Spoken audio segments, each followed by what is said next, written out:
Salut tout le monde! Bon mardi soir, j'espère que vous allez bien. Petit live ce soir sur la poudre de protéines. Donc, je sais pas si vous savez, mais le mois de mars, c'est le mois de la nutrition. Puis la nutrition, c'est un sujet que j'adore, qui me passionne vraiment beaucoup. Puis j'ai toujours l'impression que je sais absolument rien sur la nutrition parce que plus j'en apprends et plus je réalise que je connais absolument rien. Donc, je trouve ça super important de lire beaucoup là-dessus, écouter des podcasts sur la nutrition, mais aussi de partager ce que je sais. Puisque la nutrition, c'est vraiment quelque chose qui est sous-estimé par la population. Puis j'ai eu un petit moment cette semaine que je suis un peu frustrée parce que les chiffres et les études sont de plus en plus clairs, comme quoi on est rendu vraiment gros et vraiment malade dans la société d'aujourd'hui. Puis moi, ça me désole vraiment parce que la plupart de ces maladies-là, la plupart de ces facteurs qui amènent ce genre de fléau-là, bien, ça peut être prévenu, tu sais, on peut prévenir ça. Et souvent, mais pas souvent, mais tout le temps, ça part de ce qu'on mange. Donc, ça pour dire que la nutrition, c'est un sujet que j'adore vraiment. Puis ce soir, je voulais vous parler de la poudre de protéines, plus spécifiquement parce que j'ai publié un article sur Consumer Health Digest la semaine passée. Puis j'ai quand même des bons commentaires, puis l'article est en anglais, puis des fois, je sais que j'ai un public mi-francophone, mi-anglophone, donc je voulais vraiment prendre le temps de faire un live en français pour expliquer un petit peu les points que j'ai amenés dans l'article et pour vous aider à démystifier un petit peu les mythes derrière la poudre de protéines, mais surtout quoi acheter, quand la consommer, pourquoi la consommer et pourquoi on ne devrait pas vraiment avoir peur de la poudre de protéines. Donc, premièrement, on associe souvent la poudre de protéines à différentes croyances, différents mythes qui sont totalement fausses, mais je comprends vraiment pourquoi les gens ont ces croyances-là. C'est sûr que si vous êtes dans le domaine de la musculation ou de l'entraînement depuis longtemps, peut-être que la poudre de protéines, c'est quelque chose que vous utilisez déjà, puis vous n'avez pas vraiment ces croyances-là non fondées. Mais je vais quand même faire le tour de quelques croyances, vous expliquer pourquoi, en fait, on ne devrait pas nécessairement penser comme ça. Donc, premièrement, on pense des fois que dès qu'on boit un shake de protéines, ben bang, tout d'un coup, on va avoir des gros muscles. Hein? On associe souvent poudre de protéines égale gros muscles. C'est juste les gros gars musclés qui prennent ça. Si je bois ça, je vais me réveiller avec des gros biceps. Ou à la limite, c'est quasiment des stéroïdes de prendre la poudre de protéines. Il faut savoir que pour avoir un corps super musclé et pour développer de la masse musculaire, ça prend, oui, une alimentation qui est riche en protéines pour vraiment les reconstruire, nos fibres musculaires, de la bonne façon. Mais ça prend surtout un entraînement au gym qui est très spécifique en hypertrophie, en force, peu importe, qui va aller chercher des déchirures musculaires qui vont faire en sorte que quand le muscle va se reconstruire, grâce, oui, à de la protéine, ben il va être plus fort, plus gros, plus endurant. Donc, d'associer shake de protéines égale gros muscle, c'est totalement faux. En fait, le shake de protéines va juste nous amener un apport en protéines qui est plus élevé. Par contre, ça n'égale pas, je bois un shake de protéines, je me réveille avec des gros biceps le lendemain. Ça prend beaucoup, beaucoup plus que ça pour développer une masse musculaire. Donc, premier mythe qu'il faut vraiment arrêter de penser à ça. Deuxième mythe, on pense que shake de protéines égale perte de poids. Encore une fois, la seule façon de perdre du poids, c'est que tes calories ingérées sont plus basses que tes calories que tu dépenses. Donc, pourquoi des fois on a le mythe, on a cette croyance-là que shake de protéines égale perte de poids? Parce que souvent des plans alimentaires ou des espèces de diètes qu'on suit, qu'on va remplacer des repas solides par des shakes, par des smoothies ou par des poudres de protéines. Et la perte de poids vient pas du fait que tu prends un shake de protéines, mais vient juste du fait que tu vas réduire tes calories versus un repas complet parce que un shake de protéines, autour de, je sais pas moi, 80, 120 calories, versus si tu prenais un repas plus complet, tu pourrais aller à 3, 4, 5, 600 calories. Fait que c'est de vraiment switcher ton repas solide pour ton repas liquide de poudre de protéines qui va faire en sorte que tu vas perdre du poids. Mais c'est pas, je prends un shake de protéines, je vais perdre du poids. Donc ça, c'est un autre mythe.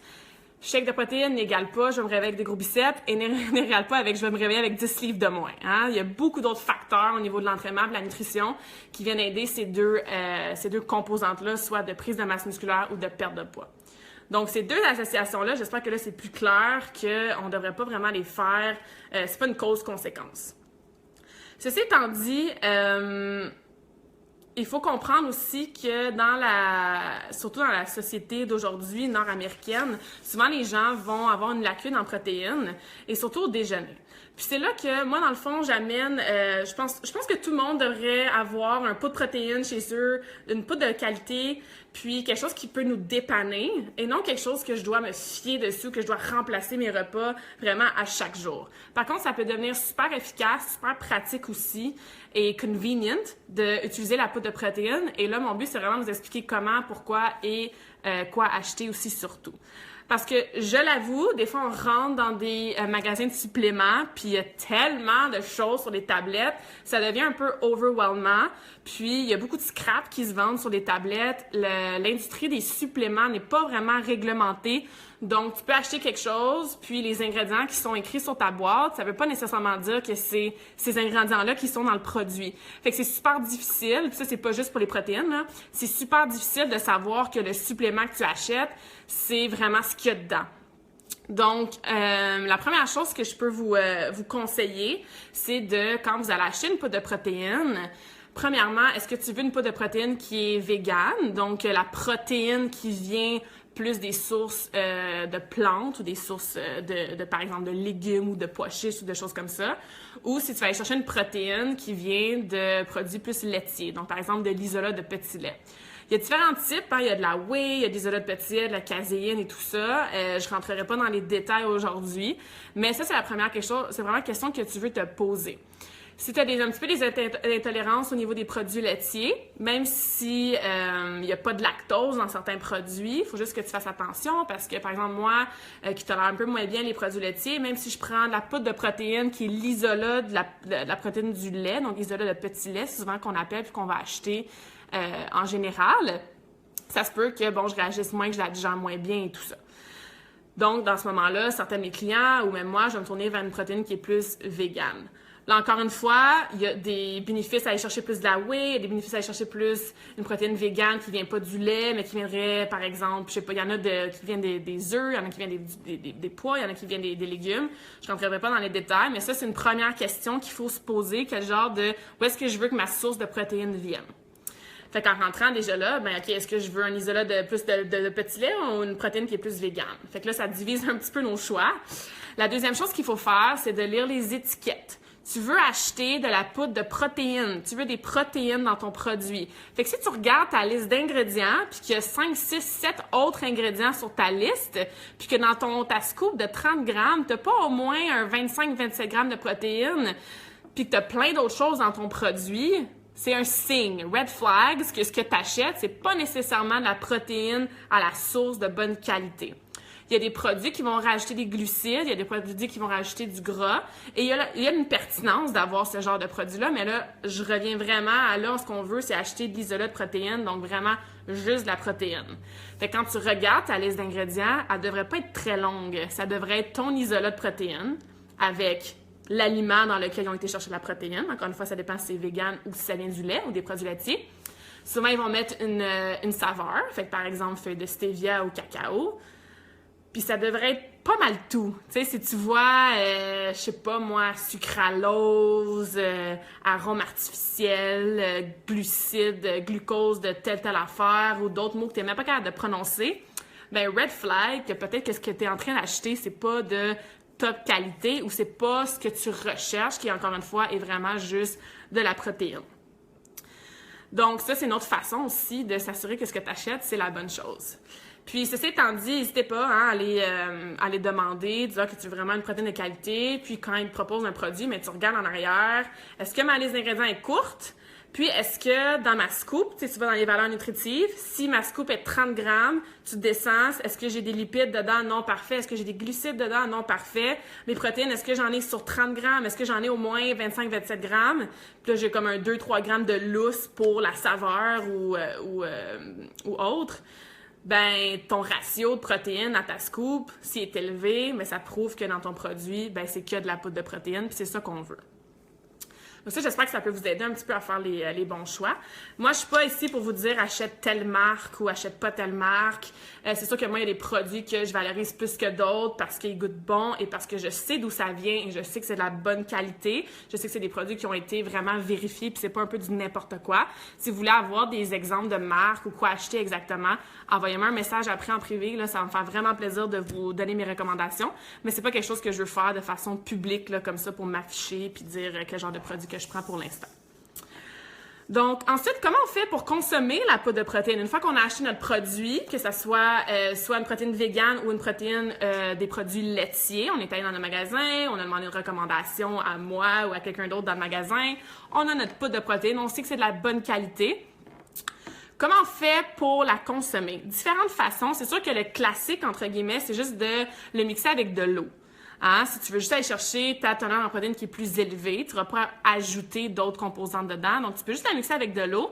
Et là, c'est l'importance d'aller chercher, encore une fois, une protéine de bonne qualité parce que si ta protéine n'est pas vraiment de bonne qualité, mais tu vas goûter l'espèce de aftertaste, donc le arrière-goût de la protéine, puis quand tu mixes juste avec de l'eau, mais des fois, c'est pas vraiment bon. Fait que là, tu viens d'acheter un pot à 60 $, puis là, faut que tu le bois au complet, puis, tu sais, c'est pas super l'idéal. Donc, assurez-vous, encore une fois, d'aller chercher quelque chose d'une protéine qui est de qualité. Il y a des bonnes saveurs, avec du cacao, ça goûte un peu chocolat, il y a la vanille, fait de stevia, tout ça.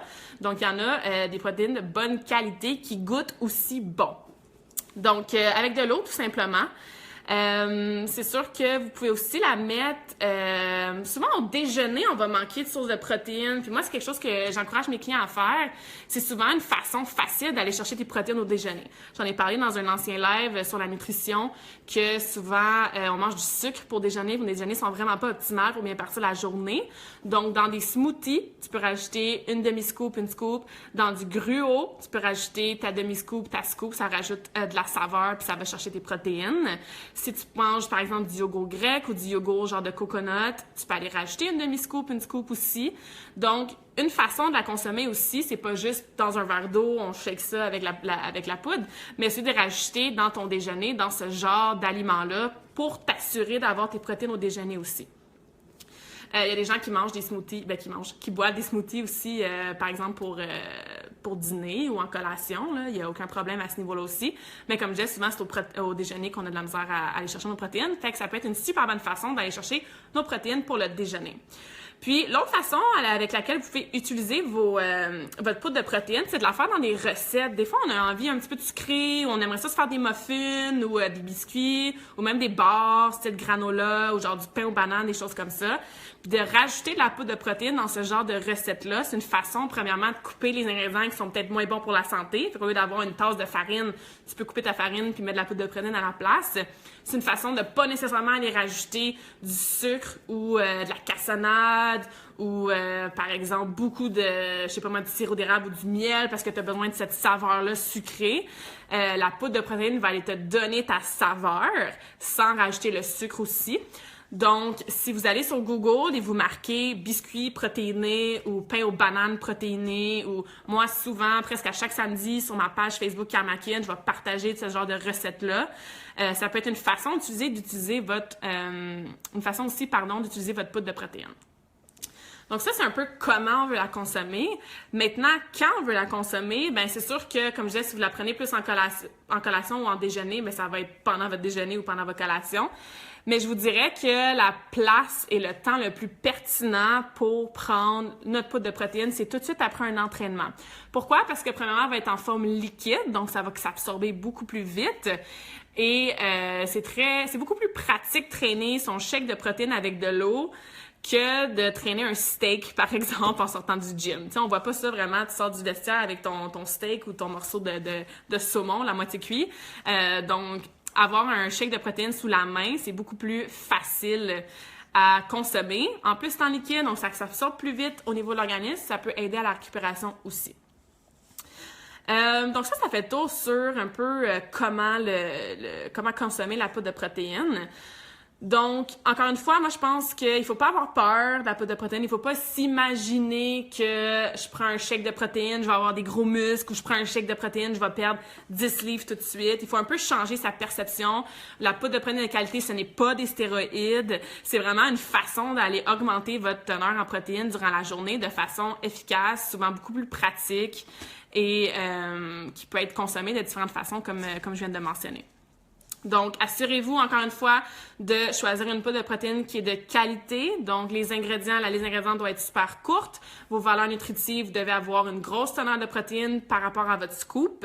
Donc, on veut éliminer toutes les... Encore une fois, il y a des produits que oui, il y a des glucides et des lipides, que c'est pertinent, mais là, on revient vraiment à juste la poudre de protéines. Donc, assurez-vous d'acheter la bonne chose. Assurez-vous de la consommer de la bonne façon. Donc, pas en ayant en tête que je change tous mes repas pour juste un shake de protéines. Non, on veut l'avoir en substitut, en collation, rajouter de la poudre dans nos déjeuners, prendre en post-workout, donc après notre entraînement, juste pour la digérer de façon plus rapide. Ça va aider à la récupération au niveau musculaire. Puis, on peut la consommer avec juste de l'eau, dans un smoothie, dans nos gruots, dans nos yogourts, dans des recettes style muffins plus santé, biscuits, tout ça, ça se mixe super bien aussi. Et comme je disais, c'est une façon super pratique et facile d'aller chercher nos protéines tout de suite après notre entraînement. Donc, voilà, ça fait le tour pour la poudre de protéines. Ce que je vais faire, c'est que je vais mettre le lien de l'article que j'ai écrit sur le live. Comme ça, vous pouvez aller lire sur l'article aussi. Comme j'ai dit au début, si vous avez besoin de recommandations sur des marques que je vous suggérais ou des choses que moi j'utilise, que je sais que c'est de la bonne qualité, que c'est bon au goût aussi, parce que c'est quand même important. Tu veux pas acheter la poudre de protéines puis qu'il y ait un aftertaste que t'aimes pas, là. Envoyez-moi un message, ça va vraiment faire plaisir de vous dire qu'est-ce que moi je prends puis qu'est-ce que je vous conseille. Je suis affiliée à aucune marque, donc c'est vraiment ce que moi j'aime, puis je sais que c'est de bonne qualité. Puis, j'espère que ça vous a donné des petits trucs puis des petites façons d'intégrer ça. Encore une fois, on manque souvent de protéines dans nos journées. Poudre de protéines, ça peut être une façon facile d'aller chercher une teneur plus élevée, surtout au déjeuner. Il faut arrêter de manger du sucre pour déjeuner. Puis voilà. Donc, comme d'habitude, questions, concerns, n'importe quoi, laissez-moi savoir. Je vais remonter les commentaires après le live, je vais aller vous répondre sans problème. Merci de votre écoute. Si vous avez d'autres questions, d'autres sujets que vous aimeriez que j'aborde, faites-moi signe. Et bonne fin de soirée. Salut!